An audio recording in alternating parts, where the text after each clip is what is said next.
Okay. We're here to discuss the feast days. Yeah, this is Phyllis. This is Lew. Hello. Hello. What are we going to talk about today? The annual appointments? The annual appointments are, some people refer to as the feast days. And the question in everybody's mind at this time of year is, when do they start? How do we know when the feast days start, when the annual appointments begin? Yes. The when is important, and then the why is even more important. It's because we're scattered among the nations. In Deuteronomy 4 and 28 speak of something very interesting. Because we're scattered, he said, when these words come upon you in the last days, where I have scattered you, then you will begin to seek me and watch and listen to my voice. And we're listening to it. And the fig tree is blossoming. Oh, would you like for me to read that? Yeah, this is something we're watching for. Matthew 24. 24, and when you see the fig tree begin to blossom. When its branch has already... learn this parable from the fig tree. When its branch has already become tender and puts forth leaves, you know that the summer is near. So you also, when you see all these, know that he is near at the doors. Truly I say to you, this generation shall by no means pass away until all this takes place. The heaven and the earth shall pass away, but my words shall by no means pass away. Oh, what are you reading from here? Oh, this is the new BYNV. I don't know how to angle it. Okay. I'm trying to hold my place and angle it. So this is the sign of his coming, is what the disciples were discussing in that chapter. When he was asked by his Talmudim, the disciples, the first Nazarene, what are the signs of your coming and when you begin to set up the reign? And this is what the festivals are all about, this awakening, where we learned his name, we've been immersed in his name, calling on it for the redemption of our crimes against his covenant, his eternal covenant. And the words that we're hearing now are becoming quickened. They're becoming alive in us because we see it and understand it. Is that the generation he's talking about when he said this generation shall not pass away? Yeah. So you think we're that generation? It's very likely that we are, because we're starting to understand the scriptures, and that's part of Daniel 12, and all the prophets have talked about this amazing time where we would be scattered, and we're not going back to the land until he takes us there. Ezekiel is all about that. Yechezkel is discussing the scattering and the subsequent regathering. Well, that brings up a point. Where are you supposed to observe these festivals? So neither in Jerusalem nor in this mountain, when he was talking to the girl in Shomeron, but he seeks true worshipers wherever we may be, and wherever 2 or 3 are gathered in his name, because that's what it's about. If he's not there, then we're off base. We don't have to go to Jerusalem yet. In fact, we shouldn't, because we'll be eaten by birds. When are we how do we know when to start observing the festivals? Well, he said in Matthew 24, what is that verse? I wrote it down around 32. He talked about that verse that you were reading. Yes. That you know that summer is near. Summer is Kayas. There's only 2 seasons, Kayas and Korah. And the springtime, you know that it's approaching, it's near, when you see the trees generally starting to bud. And that's happening in the northern hemisphere right now. And then the next new moon, or the next new month, I should say, would be the first month of the year. That's Exodus 12, verse 2. So we know that the first month of the year is something that we watch for, and it's after the budding. It's not before. Some people say, well, wait a minute, you have to wait for the barley, don't you? No, it doesn't ever say that. It says that when you know it's already happening, the buds in the trees are starting to appear, then the next new moon arrives, or new month. That's a period, that's a cycle. Abib is the name of the month that Scripture uses, and it means grain. So something is in the grain, and it's been green. It doesn't mean green, it means in the grain, the head. So the grain has appeared, and it's ready to reproduce itself, and that's what the barley does. It's like grass. It grows really quickly. And then the high priest was to wave the first fruits, the bikurim, before the name, the ark. But that was a representation of Yahusha's resurrection. Anyway, where are we going next? Where are we now? Well, where are we now?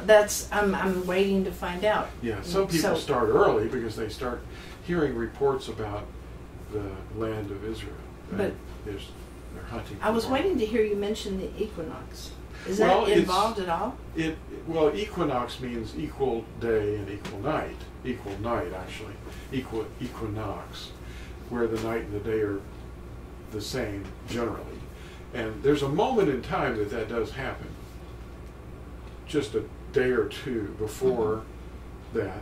Then that's still the first month because the buds have already appeared. When the sun reaches the point, when the earth tilt causes the sun to appear to reach the equatorial region, then it makes the whole northern hemisphere respond.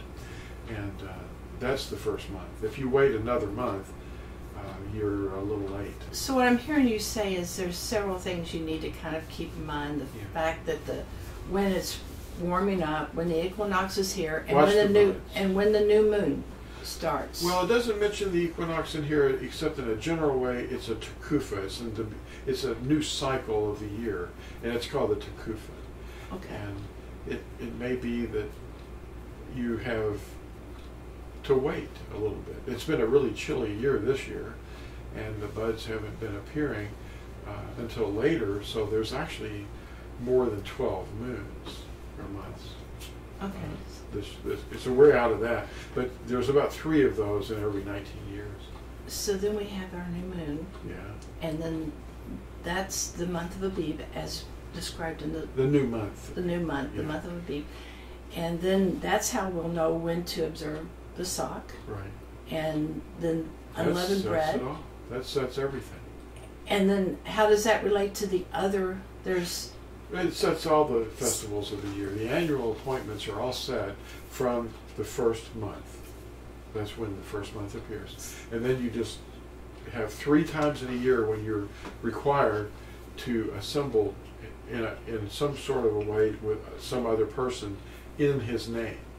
That's what he was talking to the woman at the well about, in the scripture. Some people are concerned that they don't want to observe it as we're observing it because that's how the Yahudim, the people that they call the Jewish and the rabbis, and they think that that's all wrong because we're doing it the way they do it. The older brother has been doing it for thousands of years, and they know certainly what time of year it is, and they don't look for barley until it's time. I mean, that's not something that we even do anymore because that whole priesthood has been completely ended. Now we're not talking about the 10 Commandments. We're talking about, but we do observe the festivals. Where were we? Wherever 2 or 3 are gathered in His name, then He's there, and we have to do this 3 times a year. He said in the spring during the festival of matzah, unleavened bread, and then a little bit later, 50 days later after the barley was waved, during the Shabbat, during the week of matzah, you count 50 days, and that would be the first day of the week. After the 7th Shabbat, you count 7 complete weeks, real weeks, not just groups of 7 days, but you count 7 weeks.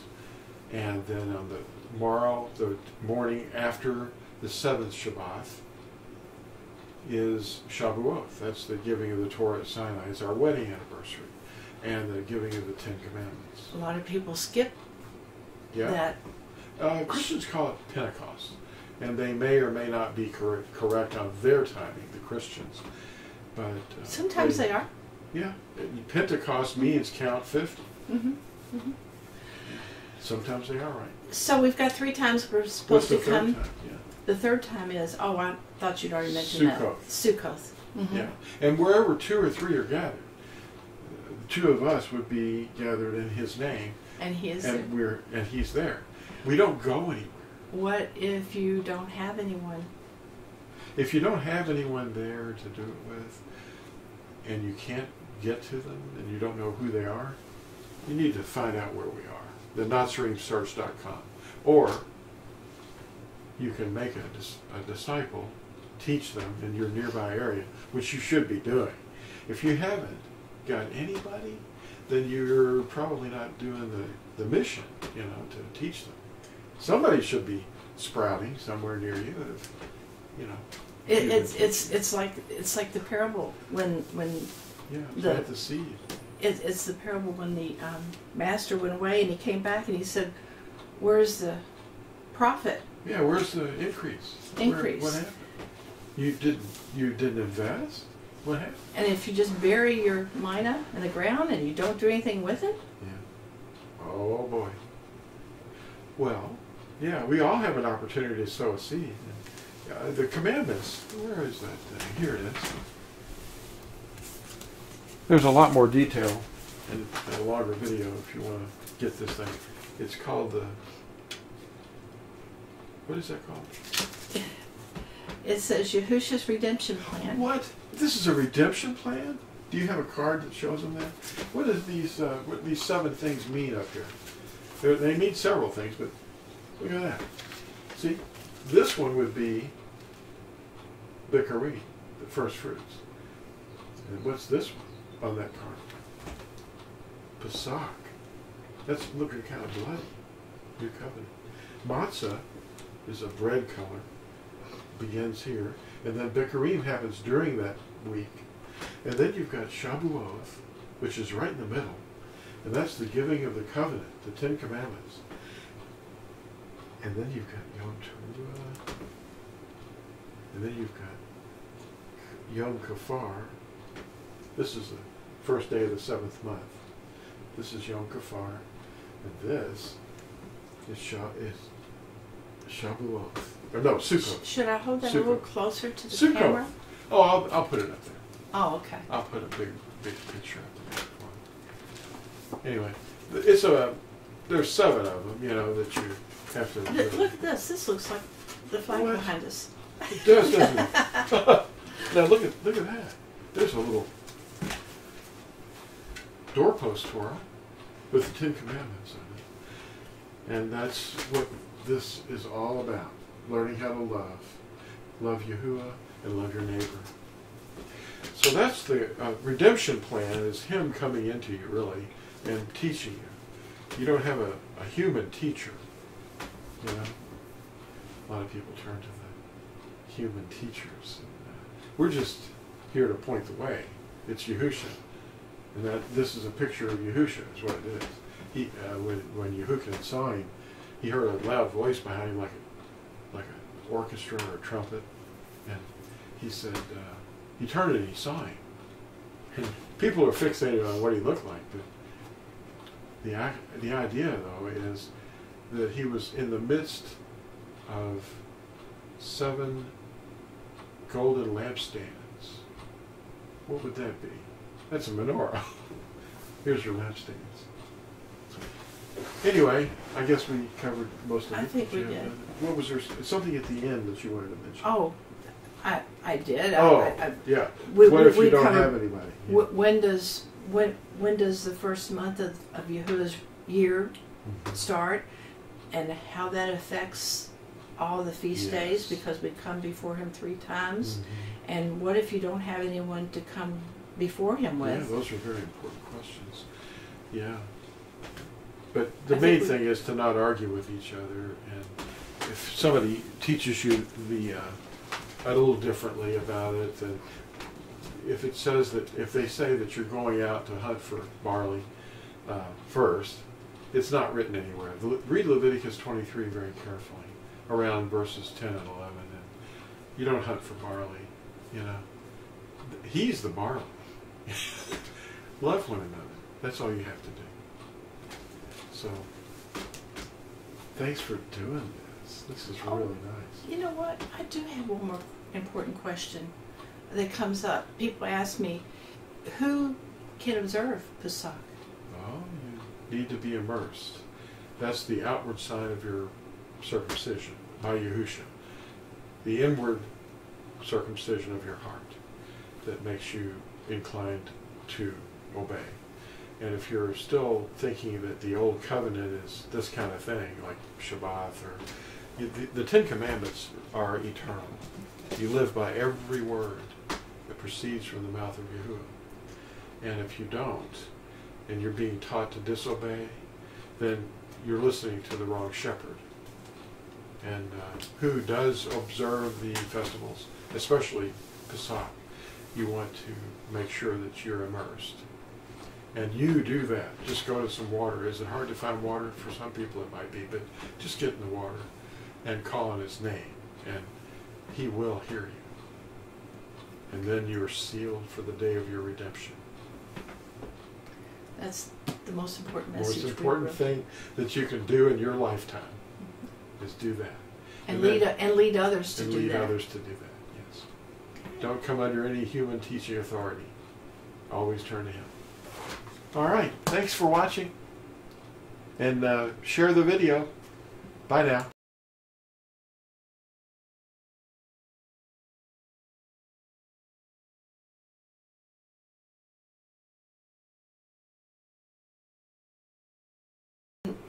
You know, when you need to know, you can download it for free. For free.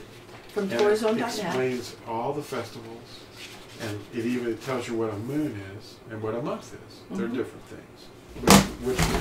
But the priesthood had to. Oops, this is our controller. See this? Where is it? Okay.